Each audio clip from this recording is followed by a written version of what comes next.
Hello everyone, দেখো আমি এখন সন্ধ্যেবেলা। তো মেয়ের কালকে এক্সাম শেষ। তো আজকে দিদিমণি আসুন, একটু সময় ছিল, তো আমি ভাবলাম একটু সন্ধ্যেবেলা টিফিন করি। ওর বাবাও বলে পাস্তা খাবে। তো আগের দিন নিরামিষ পাস্তা হয়েছিল, তো আজকে একটু ডিম দিয়ে পাস্তা রান্না করবো। আর দেখো আমরা এদিকে দেখো পাস্তাটা সেদ্ধ বসিয়েছি। এদিকে বিনস, গাজর, ক্যাপসিকাম কাটা আছে, এখানে লঙ্কা কাটা আছে, এদিকে পেঁয়াজ কাটা রয়েছে। আর এদিকে দেখো আমি রান্না করছি এখন।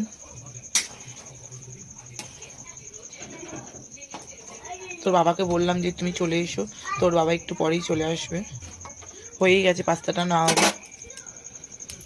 এইদিকে দেখো পাস্তাটা সেদ্ধ হয়ে গেছে, নামিয়ে দিলাম। তো এখন কড়াইতে তেল দেবো, রিফাইন তেল দিয়ে করবো।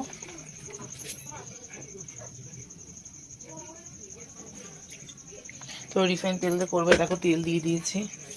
এদিকে দেখো পেঁয়াজটা ভাজা হচ্ছে, এইদিকে দেখো পেঁয়াজ ভাজছি এখন। এইদিকে দেখো এখন বিনস, গাজর, ক্যাপসিকাম দিয়ে ভাজা স্টার্ট করে দিয়েছি। তো আমার এই ভিডিওগুলো তোমাদের কেমন লাগে অবশ্যই জানাবে। দেখো মাম্মা এখন হাসছে আমার সাথে খেলতে, এই ধর ধর তো খুব দুষ্টুমি করছে। এইদিকে রান্নাও করছে। বাচ্চা কাচ্চারা বাইরে তো বেরোতে পারে না, ঘরের মধ্যে। এই ধর ধর ধর মুখটা দেখো। দেখো এখন এই যে এটা দেখো, এই ডিম দিয়ে এটা দিয়ে পুরো ভাজছি। অনেক কিছু দিয়েছি আইটেম। তোমরা যদি আমার মেয়ে আদা চুড়ে মারছে, কি রান্না করবো বলো? সাইড দিয়ে আদা চুড়ে মারছে।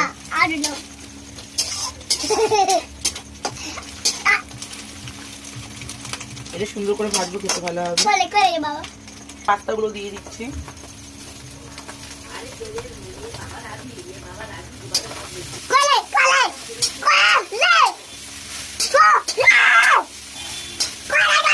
এদিকে ম্যাগি মশলাগুলো দিয়ে দিচ্ছি একদম, মানে সস ছাড়া। আমাদেরটা সস দিয়ে এখন কাঁচা লঙ্কাগুলো দিয়ে দিলাম। এদিকে দেখো হয়ে গেছে, এবার সবার জন্য বাড়ছি।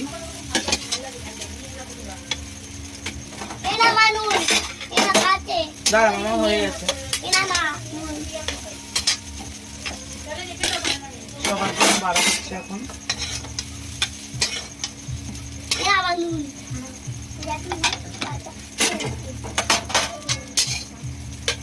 তো আমরা এখন 4 জন খাবো, ব্যাস বন্ধ হয়ে যাবে। এদিকে দেখো খেতে বসেছি, এইদিকে সবার পাস্তা রেডি করেছি।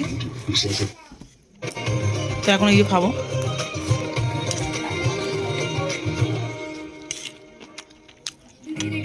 সবাই খেতে বসেছে,